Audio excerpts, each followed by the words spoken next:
Okay, right, we're going. Thank you. So welcome everybody to the second talk by Alex Simpson from the University of Pretoria, who is visiting UNISA in terms of the European Union Horizons 2020 project, computing with infinite data. This is the second and last talk that Alex is going to be giving while visiting Pretoria. Alex, welcome back. Thank you, and over to you. Okay, so thank you very much, Petrus. It's been very nice to be here for a couple of weeks in glorious summer weather, while my home has been suffering a very severe winter at the same time. Anyway, as Petrus said, this is part 2 of the sequence of 2 talks that I started last week on a mathematical theory of, well, aiming at something like true randomness, trying to make a theory that gives some sort of notion that one might call true randomness. How successful or not it is, that's for you to decide if you like. But as it's part 2, I thought I should start with a short resume of basically what was what we covered last week. So essentially, to build the theory, it's an axiomatic set theory in set theory, and the can everybody mute themselves, please? Just as a bit of background noise. So we're working in set theory, so a standard setting of mathematics, if you like, except that we add to it a primitive independence relation. And the motivation for having the independence relation is to be able to define the notion of random element in a natural way, which is lower down the slide. And there were various axioms for the independence relation, and we saw that if we were going to make any interesting use of the independence relation at all, then we would have to give up the axiom of choice. That was one of the results from last week. And so the axiomatic setting is set theory without the full axiom of choice, but we do allow the axiom of dependent choice that allows countable choice of countable choice with dependencies between them. And then one of the things that once we've given up choice, well, that actually gives us an opportunity, which is we can have probability measures that have properties that they wouldn't be able to have if we had the axiom of choice. So we seize the opportunity and we ask for a good probability measure on. So the talk last week was all about essentially the probability measure of infinite random sequences, of fair coin tosses with unbiased coins. So essentially the uniform probability measure on the sequence on the set of infinite sequences. Because we don't have the axiom of choice, we're not going to run into trouble by having a measure defined on all subsets. So we assume that because it's actually going to be helpful. Well, it's almost essential to the development of the theory. So then there was the definition of what it means for an element to be random, and the idea here I think is very intuitive, which is an element is random if it satisfies all measure 1 tests we might subject it to, as long all measure 1 tests that are independent of the element itself. So that's where the independence relation is crucially used. And then there were 2 axioms about that notion. So the first one I called last week, I called it something like the axiom of statistical testability, which is a bit of a mouthful. So today I'm going to call it testability. And the simple, well, it's equivalent to statistical testability, but the simple mathematical formulation of that is that in order to detect that a sequence is random, it's enough to show that it satisfies all measure 1 Borel properties that are independent of the sequence. So that's the testability axiom. And then there's an axiom that tells us that the notion of randomness is not vacuous. Random things actually exist. And not only does one random thing exist, but we have enough random sequences in the sense that whenever we have a set that has positive measure, then there exists a random element belonging to the set. And moreover, we can find, if we're given any Z in the universe whatsoever, we can then find an element, a random element belonging to the set independent from that Z. So these are all the axioms that were presented last week. So last week, the talk, the style of the talk was it started off sort of slowly and informally, and then we got into the more intense technical development towards the end. Since this is part 2, we're already in at the deep end, if you like. So today I'm going to keep on going with technical material. I'll try, hopefully be able to talk you through it. But in order to break things up, we're going to have a little bit of technical development, and then we're going to sit back a bit and go to something a bit more conceptual to have a break from the technical development. Then we'll go to a little bit more technical development. And then I want to end the talk by discussing some related work, in particularly the work of VanLandhalcon that I mentioned last week. Okay, so to start the technical development, we have this measure that's defined on all subsets. It's defined on the power set of the set of sequences. And of course, if you've got a measure, we have the associated notion of null set. So a null set is simply a set that has measure 0. And I just want to make some comments about the notion of null set. So one's used to, in mathematics, working with null sets, meaning a set is null if it has Borel outer measure 0, and indeed any such set that has Borel outer measure 0 is null in our sense.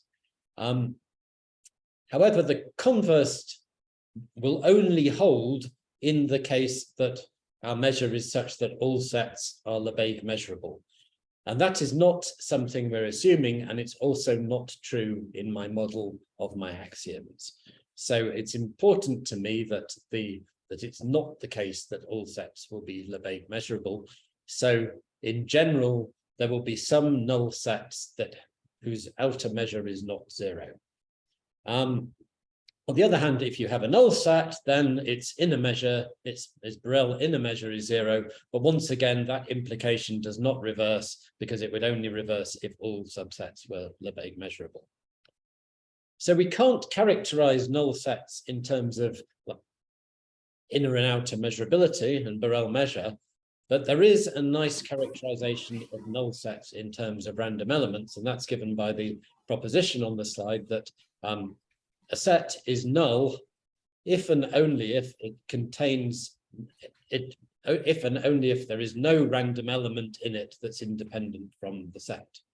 And that's very simple. It basically follows immediately from the definitions and axioms. So if a set has null measure, then it's immediate from the definition of randomness that there's no random element that belonging to it that's independent from it, because any such random element that's independent from the set X would also be independent from the complement of X, and the complement of X has measure 1, and therefore, because it's random and it's independent of a measure 1 set, it has to belong to that measure 1 set, namely the complement.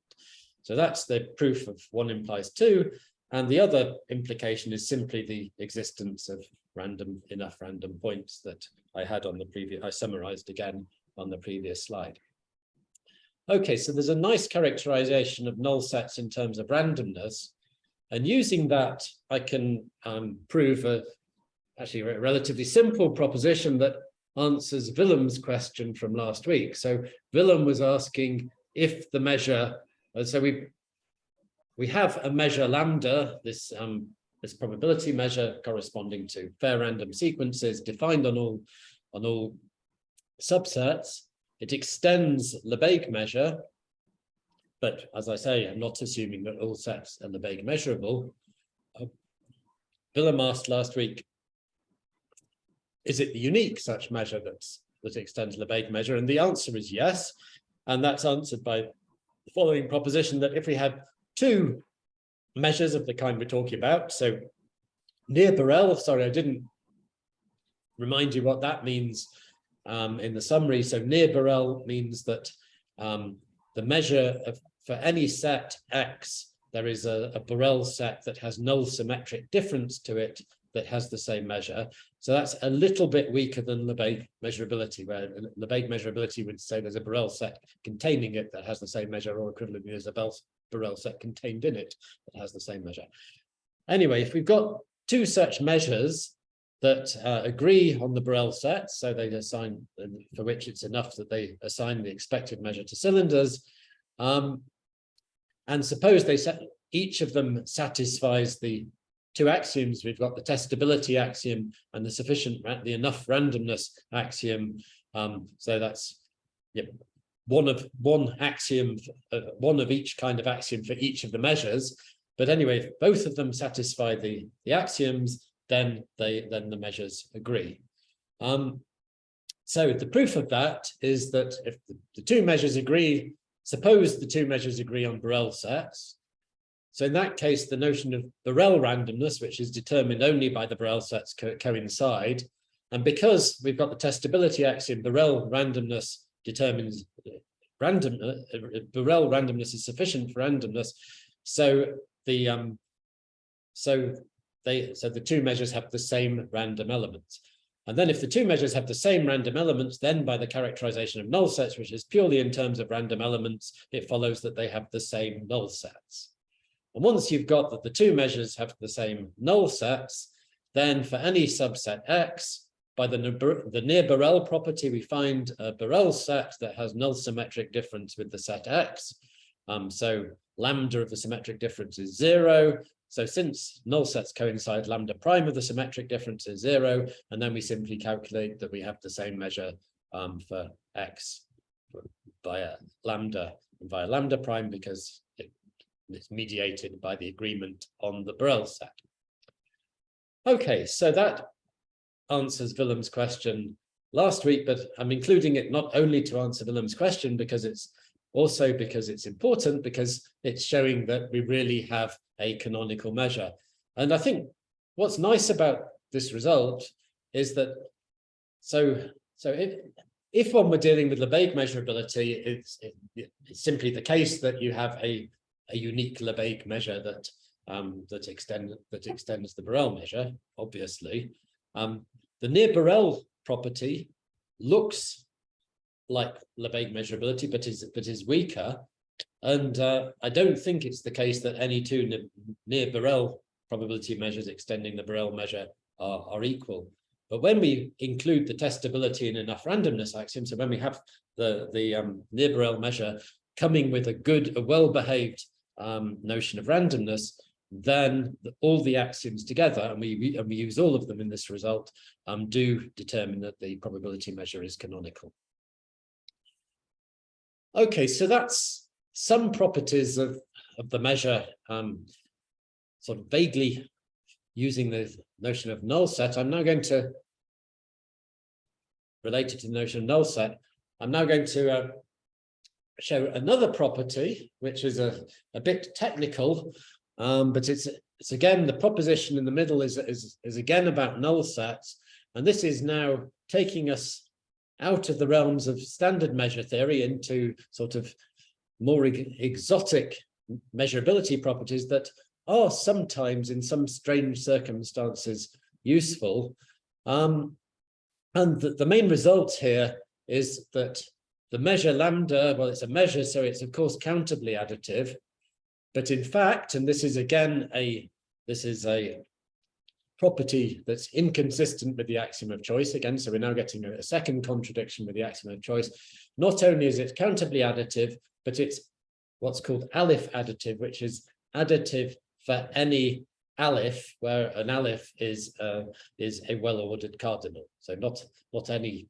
So, yeah, we'd have some sets that can't be well-ordered, but an Alif is a well-orderable cardinal. So it's given a cardinal that's given by an ordinal. So the statement at the bottom is that the measure is Alif additive for any Alif, and the main proposition that one uses to get this is that if we have a family of null sets indexed by an ordinal, then the union over the of those null sets indexed by the ordinal remains null. So the proof is here in detail. Maybe I don't want to talk you through, this is a little bit technical and I don't really want to spend that much time on it. I just want to say once again, this is proved using the characterization of null sets in terms of a null set has a random element in it that's independent from it. And then once one's got such a random element in the union here, if the union were null, if the union, okay, well, actually, I haven't quite phrased it like that. So if the measure is positive, then we have a random element in it that's sufficiently independent, and then we can just find one of the sets that it belongs to, and because the random element still belongs to that and it was sufficiently independent, that set can't be null. Anyway, that's a very technical result. Let's start easing off on the technical side, but before fully easing off, I just want to, having looked at null sets, I want to look at the opposite of the complements of null sets, measure one sets, and point out two important measure one sets. So one is the set of random elements itself, that has measure one, and another is for any element T in the set-theoretic universe, if we consider the set of all elements independent from T, then that also has full measure, has measure one. I'll talk you through the proof of the second one, which is the more interesting proof. That, I mean, the first one's basically obvious from the definition of randomness. So for the second proof, we want to prove that the measure of the set of elements independent from T is 1. So suppose it's not 1, well, then the complement has positive measure. So by the existence of enough random elements, it contains a random element that's independent from T. And that, of course, is a contradiction because its complement was all the elements independent from T. Okay, right. Okay, so now we're going to get to the more conceptual part. And I've been talking about randomness, but to actually be able to use randomness, it's rather important to have a notion of relative randomness. So by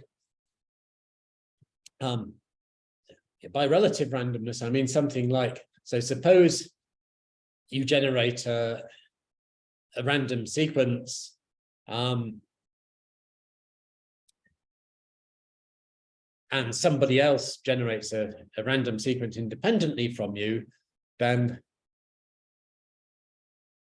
yeah, okay, so actually, sorry, let me start again. So by relative randomness, so actually there are going by what's written on the slide, there are two notions of relative randomness that one might consider.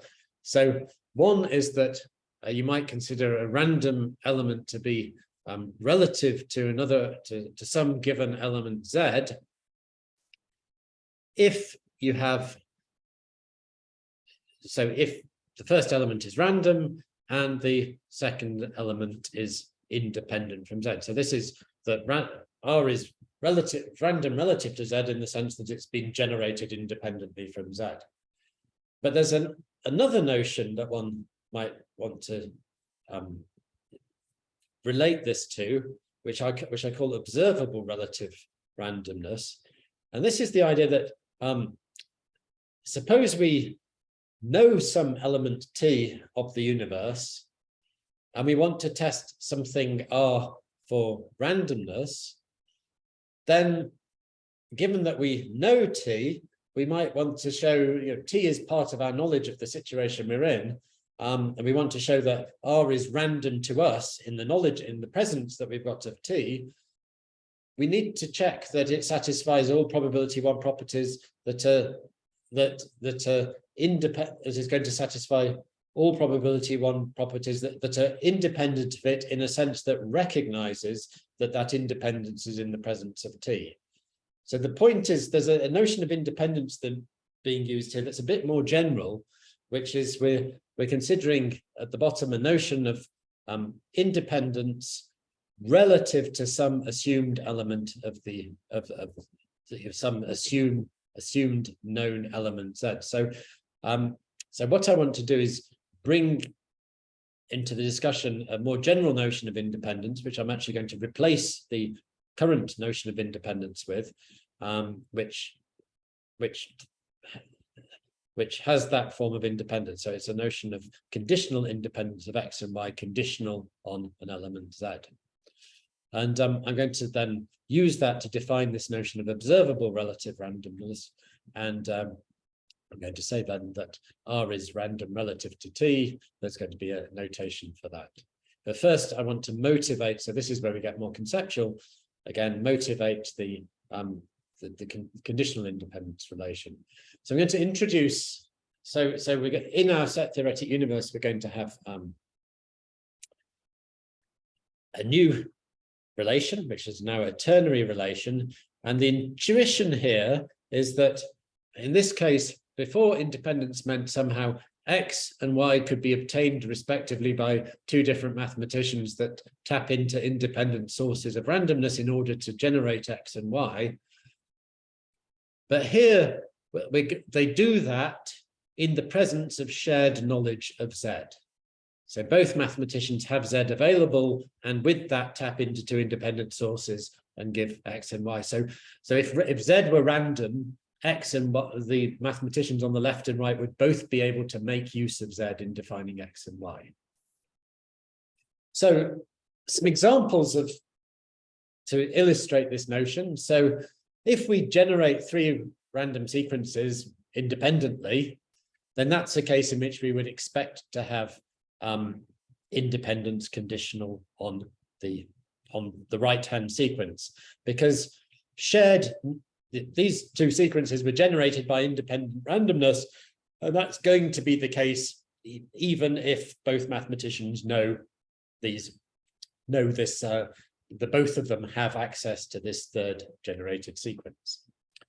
So that's one example of a conditional independence that should be true.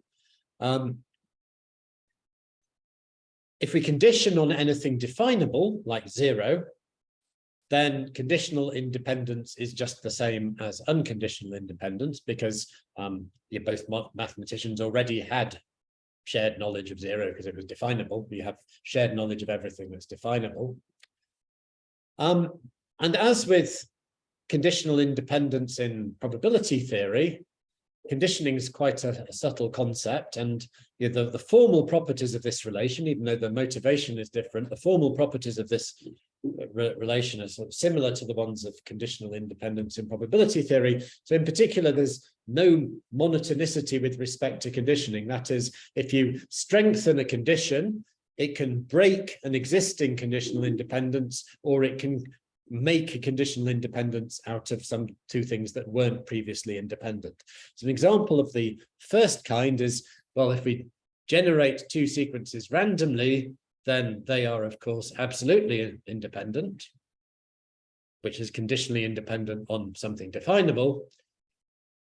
But we can't strengthen the conditioning here to this. Well, here I'm carefully conditioning by the sequence that's obtained by applying the exclusive OR operation, the bitwise exclusive OR operation to the two sequences on either side of the independence relation. And if the two mathematicians had shared knowledge of that, then it could not be the case that they would generate these two sequences by independent randomness, because it just couldn't happen, because they would be able to determine, each one would be able to detect, would be able to produce the other's sequence from the sequence that it gets. So in the other direction, here's a condition, here's an absolute independence that we don't have, because the one on the right is simply each one is the bitwise complement of the other one. But if we conditioned by one of the sequences, then they would become independent, because now this is shared knowledge, and so indeed these would be two sequences that could be generated by independent randomness, because this one doesn't need any randomness in it at all. This is the same as, this is now a definable sequence, and it's basically a generalization of the idea that anything is independent from something that's definable. Okay, so that's those are sort of intuitions behind conditional independence.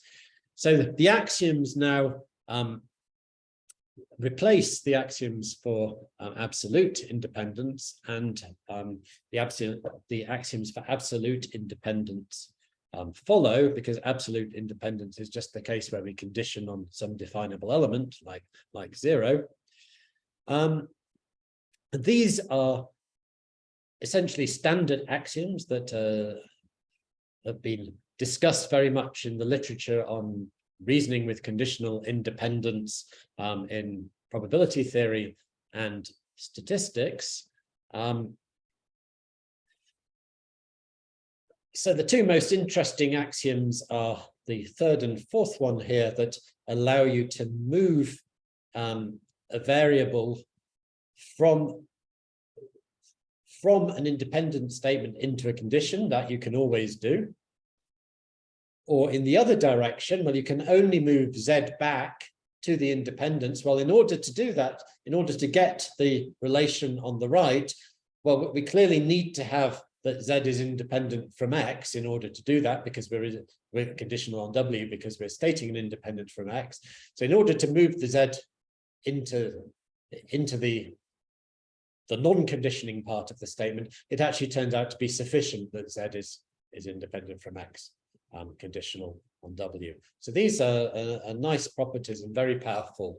And there is just one restriction here, that in my model, I can only make sense of conditional independence with the assumption that Z is, well, a tuple of sequences of binary numbers, or real numbers. I mean, this is a tuple of real numbers, if you like. So there's a strong restriction on what I can condition on, what I know how to condition on in the model. And in a sense, it's not so unreasonable intuitively, because the idea is the conditioning is shared knowledge. So the conditioning should be something that can be communicated as knowledge. So an infinite sequence is something that can be communicated as knowledge, in the sense that, you know, either person can ask what the nth element of the sequence is. But if you're in some sort of more abstract set theoretic entity, it's not so obvious how one can communicate that as knowledge. Anyway, that's the story I have to sort of motivate that condition. And just to relate to the axioms from last week for absolute independence, last week there was an axiom that had a strange condition, that the element Z, or whatever it was in that axiom, was indeed a sequence of binary digits. And that axiom is not present here, but that axiom follows from this third and fourth axiom here. And the reason, I mean, essentially in my model, independence is a special case of conditional independence. And the reason for the axiom before, for that restriction on the axiom before last week, was because I'm deriving that axiom via conditioning, and I have that restriction on the conditioning variables. Lastly, there's the axiom that generalizes what was the final axiom for our absolute independence relation, which is the preservation of independence. The preservation of independence by existential properties. So this is basically the same as the axiom last week, saying that if you've got an X independent from W, then any sort of Y that's guaranteed to, and a Y that's guaranteed to exist from X, then we can find a Y prime, then we can find a Y prime satisfying the same property that's guaranteed to exist from X, that is independent from W, just like X was. And just like last week, there was a requirement that last week the property was only allowed to depend on X and Y. Now it can depend on X and Y and on the conditioning variable too. Okay, so with the axioms of conditional independence, we can define the notion of relative randomness. So we simply say that an element R is random relative to some t, and now the t that we're being relative to has to be potentially a tuple of sequences of real numbers, because we're going to condition on it. And it's basically the same idea of randomness that we had before, that R belongs to every measure one set that's independent of it, only now independent means independent conditioned on the t. So this is implementing the observable notion of relative randomness that we had. That when I distinguished between two notions of relative randomness, the generative one, we could express the generative one using the language we already had, using just the absolute independence relation. To express the observable notion, we need to have the conditional independence relation and this notion of and then we can define this notion of relative randomness. And having done this, we're in the pleasant situation that the two notions of relative randomness coincide. So R is observably relatively random conditional on t, if and only if it's random and it's independent from t. So I want to talk you through the proof of this. So the right to left direction is essentially directly by the definition of relative randomness. So if R is random, and so suppose that the two assumptions hold, that R is random and R is independent from t, and we simply go through the definition. So we want to show that R is random is random relative to t. So we take some measure one set such that it's independent from R, conditional on t. And we simply need to show that R belongs to that set. So X is independent from R, conditional on t. So we do this operation, it was axiom 3 of conditional independence, that we move, hang on,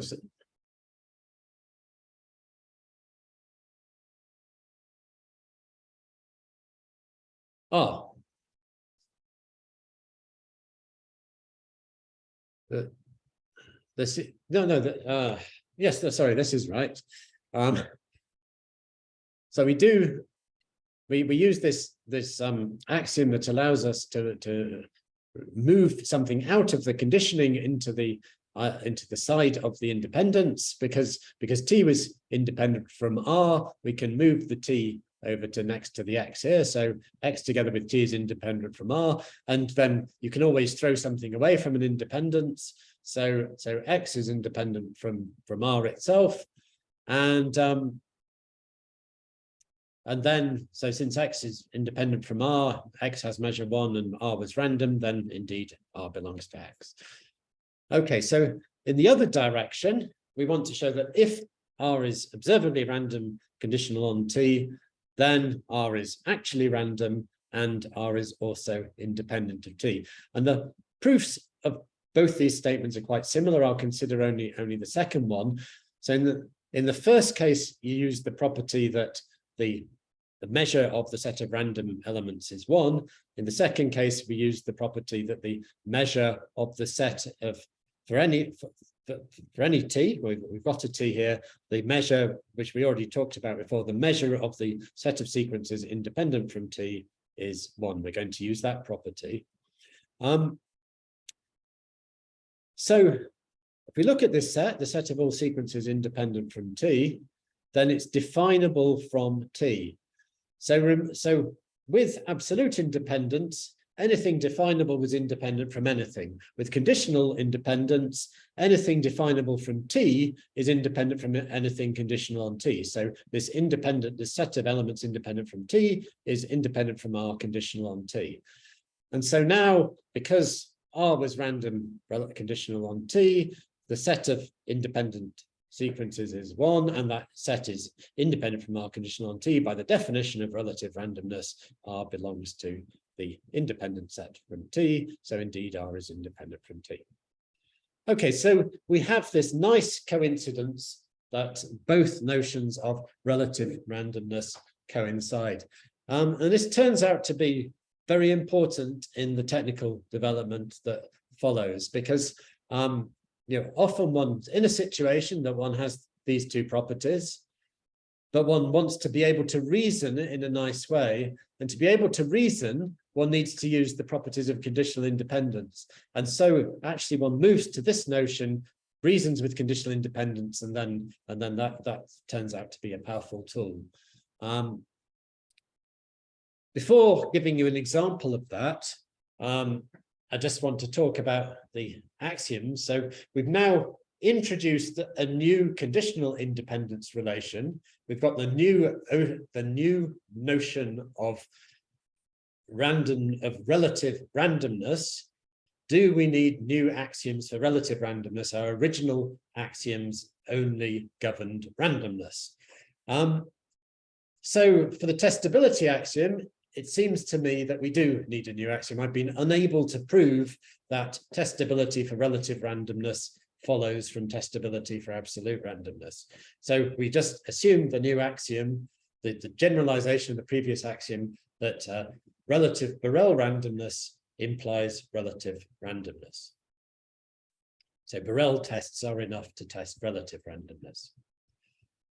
For the existence of enough randomness, in the relative case, so enough relative randomness, well, the statement now is that if we have any any positive measure set, then there exists a random element of the set that's, well, now the appropriate thing to say is it's a random element relative to T, and we can find such a random element independent from any Z, again, relative to T. And we don't need an axiom. So this would be the axiom if we were going to have it, but this axiom actually follows from the absolute existence of enough randomness in the absolute sense. So the only additional axiom we need is a relative version of the testability axiom. Okay, so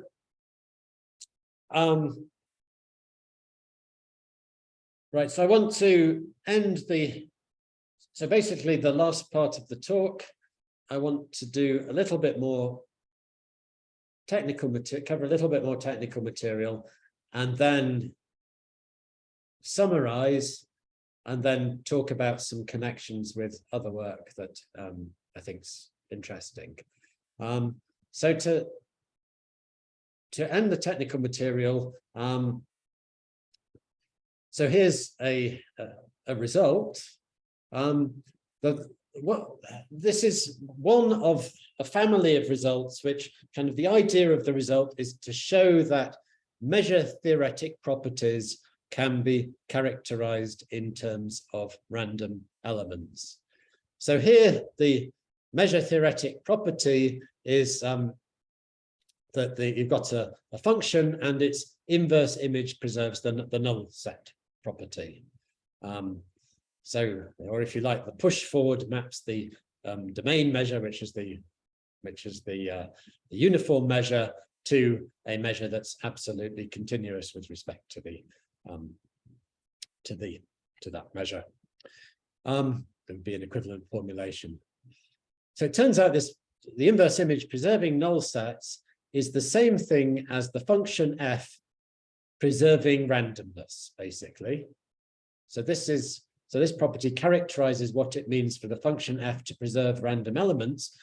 Only in order for it to work, we have to make sure that we're talking about randomness conditional on the function f, because we might have used some randomness in our definition of the function f itself. And another equivalent is that the inverse image doesn't just preserve all null sets, it preserves Borel null sets. And to make sense of this, I'm requiring the function in the first place to be Borel measurable, so the inverse image preserves Borel sets. And because of that, we can make sense of this conditioning on f, because a Borel measurable function can be represented as, you can encode a Borel measurable function as an infinite sequence of binary bits, because you simply code up what the Borel, how the Borel measurable, the inverse image of the Borel measurable function works on say a countable base of the Borel sets in the codomain. Okay, so we've got some equivalent statements here. The obviously 2 implies 1. The interesting implication is that statement 1 implies statement 3. So this that the inverse image preserves not ordinary Borel null sets is equivalent to randomness preservation. So let's prove this. So we've got an element R, which is random relative to F, which we're going to apply F to, and want to show that it remains random. So to show it remains random, well, we're going to use Borel testability for conditional randomness. So suppose B is Borel. Okay, we're going to use Borel testability.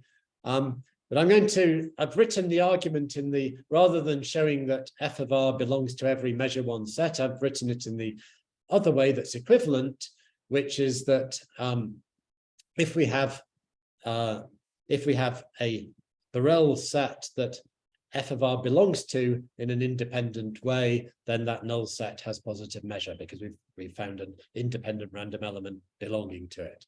So we suppose we've got a Borel B, we've got that F of R belongs to, and that B is independent, and F of R is independent from B, again conditional on F.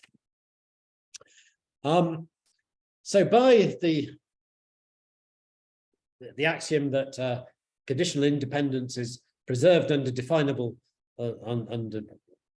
functions, well, we've got the function that maps B to its inverse image. Of course, that function uses F, but that's okay. It's allowed to because we're conditioning on F.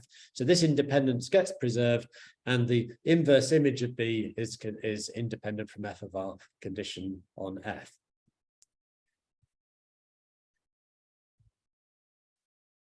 So we can observe from this that, well, R is an element S that's random relative to F, because you've got that R is relative to F, and such that obviously F of S equals F of R. So this existential statement is true because R is a witness to it, that there exists an S such that S is random relative to F and F of S equals S of R. So by the preservation of existence properties, that existence statement, this is an existence statement that S exists given F of R, we can apply that existence statement to that existence statement preserves this independence. So there exists an S.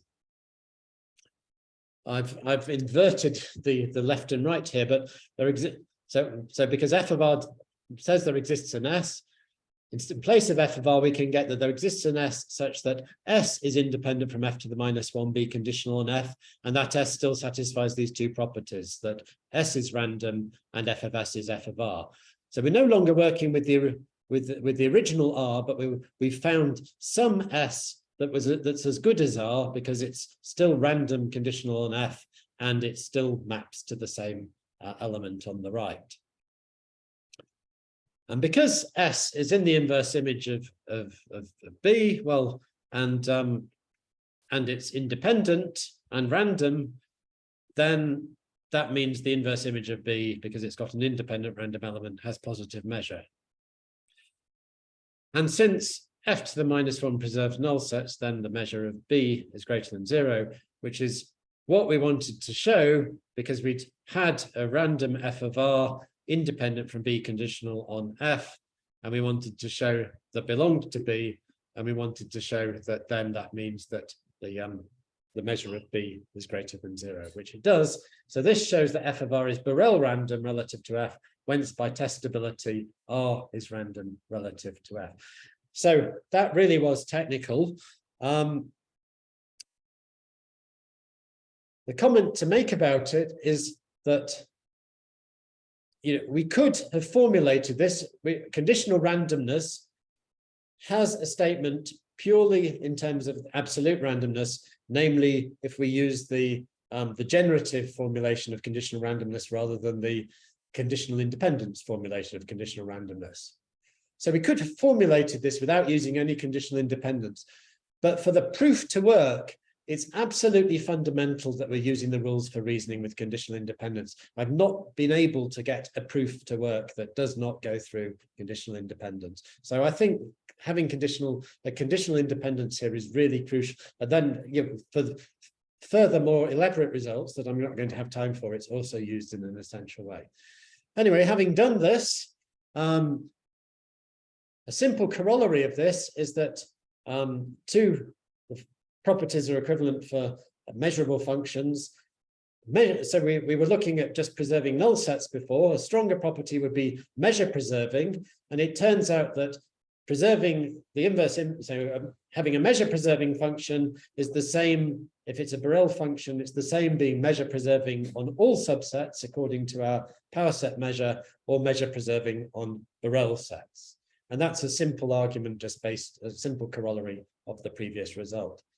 And having got this, we can finally prove, we finally get as an immediate corollary of that. So if you've got a Borel function that preserves a measure of Borel subsets, it preserves a measure of all subsets.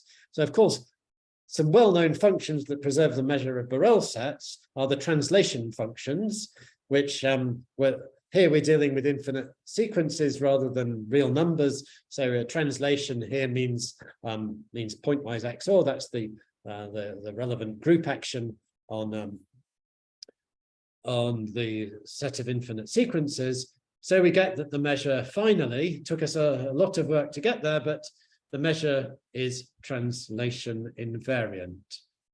And having done this, so we have a power set measure that's translation invariant. And so we have yet another refutation of the axiom of choice, because we're now contradicting the Vitali counterexample for the axiom of choice. So we now have 3 refutations of the axiom of choice. So we really can't avoid contradicting the axiom of choice. The axiom of choice failed because we had the independence relation in the first place. It failed because we then obtained this Alif additivity of our measure, and it's also failed because we've got a translation invariant measure on the power set of all infinite sequences. Okay, very last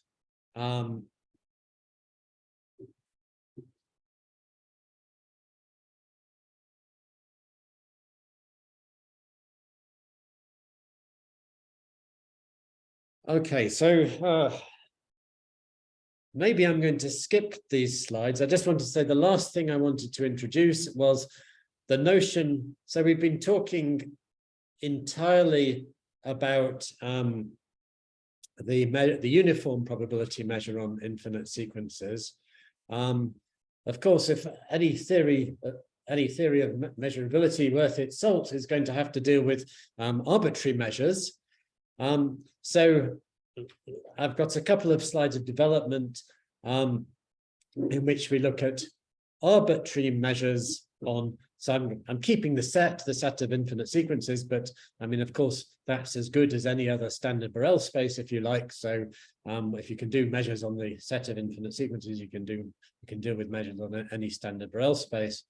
And I've got a bit of development about how the notion of randomness can be extended to other such measures, but I'm going to skip that and just tell you what the theorem is, which is we don't need any more axioms, and without any more axioms, it turns out that every Borel measure on the set of infinite sequences extends to a unique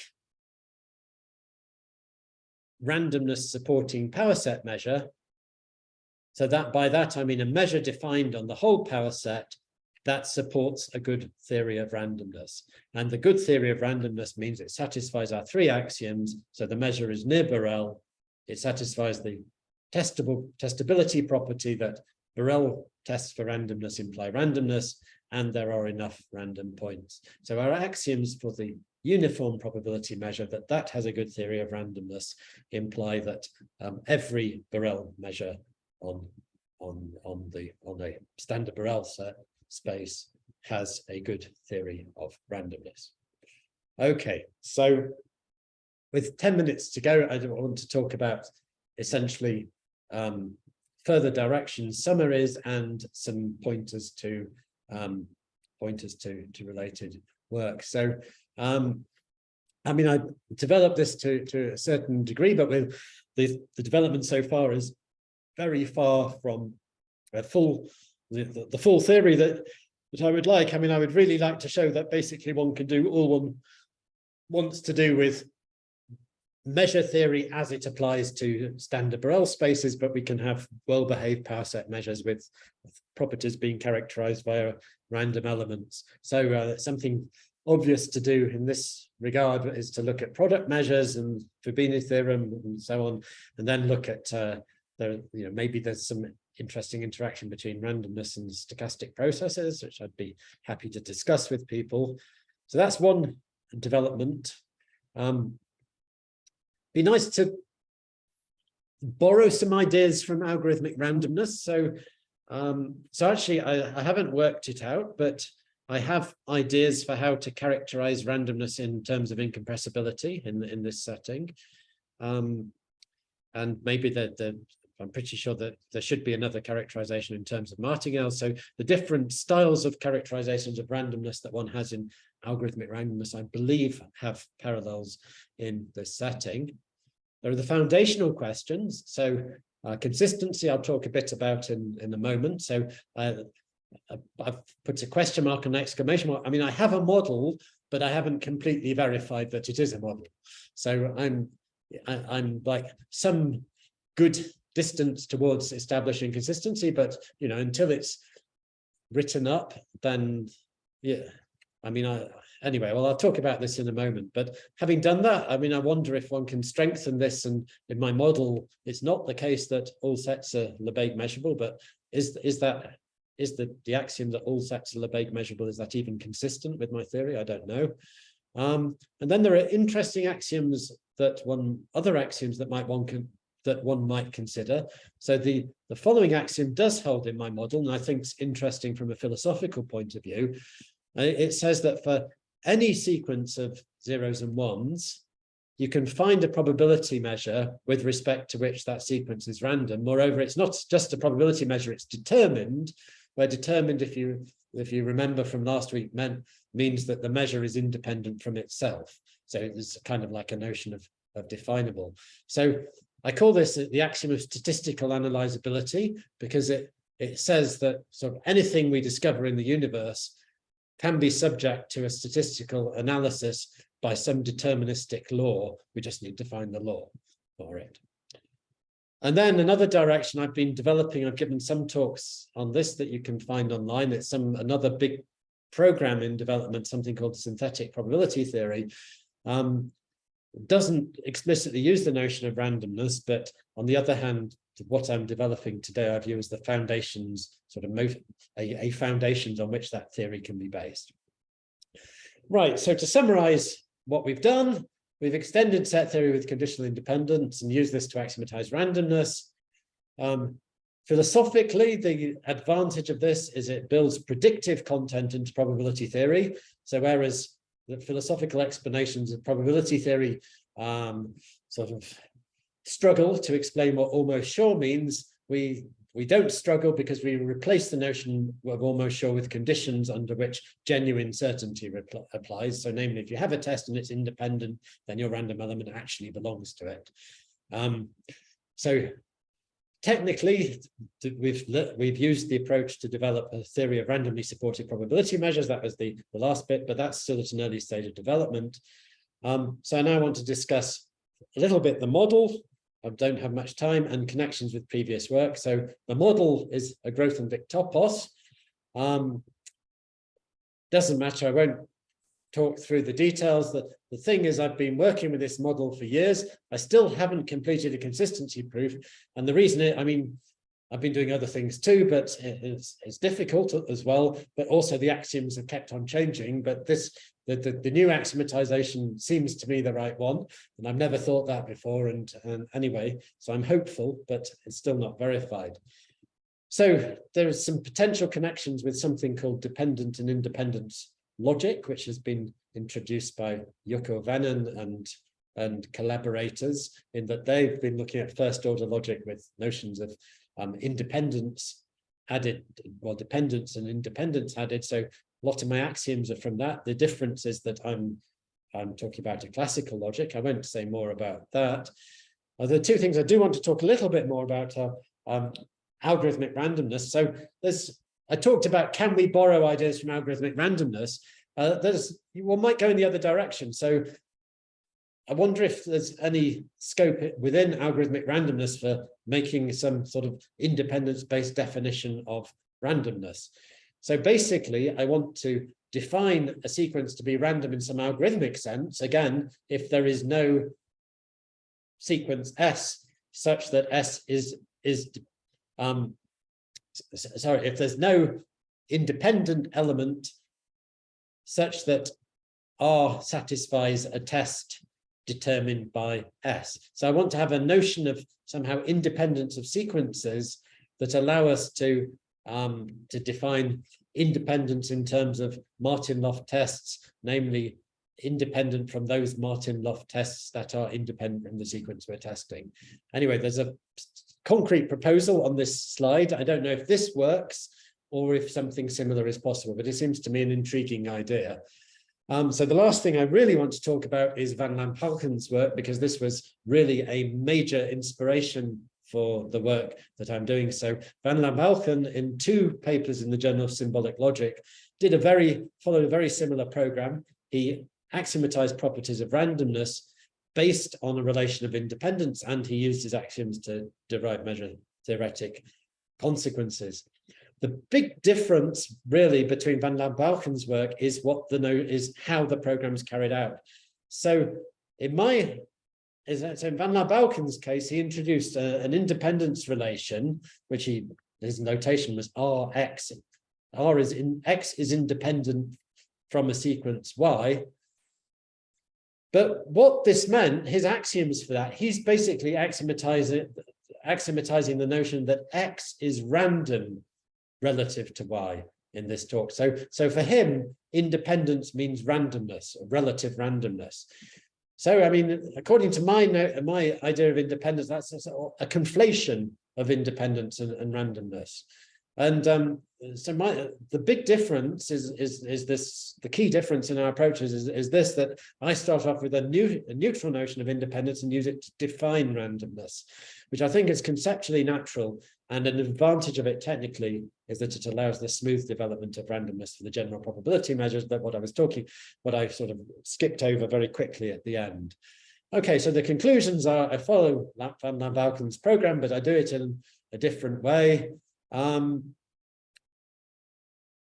With technical advantages, I think there's potential for developing probability theory. This is the synthetic probability theory I was talking about, with the advantage that all sets are measurable.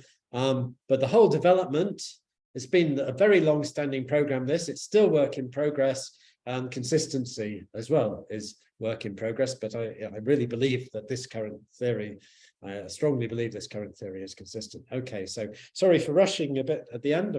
It's just 4 o'clock, so that's it. So thank you very much. Thank you, Alex. We've got a minute or two for questions, or perhaps more if people are able to stay. Safari, go ahead. Oh, Safari is just clapping. It's not a hand up. Sorry, that's my. Oh, thank you, Petras. Yes, I'll just clapping my hands. Thank you for, yes, a short comment maybe. Yes, I missed the first lecture on this notion of independence, and it's quite very important to both lectures. Then I think I couldn't follow everything because of this lack of understanding of the notion of independence, but the lecture was absolutely very interesting. I'm wondering whether the notion of independence really and randomness are not something very close. But it's true. I understood this week that I don't understand independence as I thought I was understanding it. I came across a simple example of three random variables where the first one is independent of the third, but both are dependent on another one. So we have three random variables, x1, x2, and x3. x1 is independent of x3, but both depend on x2. And I couldn't understand the notion of independence. It's true that something is lacking there. And I'm glad that Alex is working on this project. I'm sure it will have many implications in the future. Yeah. But I will ask maybe Alex, is it possible maybe in a few seconds to just to remind us maybe the intuition behind the definition of independence in this model? Thank you. Yeah, okay. So, I mean, independence is a subtle notion, and the kind of independence I'm talking about is not the same as stochastic independence or probabilistic independence, but it does enjoy basically the same formal properties, and the axioms last week were basically similar axioms to what one has for stochastic independence. So the intuition here is that X is independent from Y if X and Y are sort of definable in terms of independent random content. So X is definable maybe using some randomness and Y is definable using some other randomness, but the randomness used in defining X and Y is independent from each other in the usual sense. So that's the intuition, but yeah, I mean, it's a subtle notion. I don't fully understand it myself. But regarding your example, that's something I'd be very interested to talk to you about next week when we see each other, hopefully. So yeah, so thanks, Safari. Thank you so much, Alex. Any other questions or comments? Yeah, can I ask something quickly? Yeah, interesting. I don't know if it would make direct sense, but it'd be interesting to see if your independence implies algorithmic relative randomness.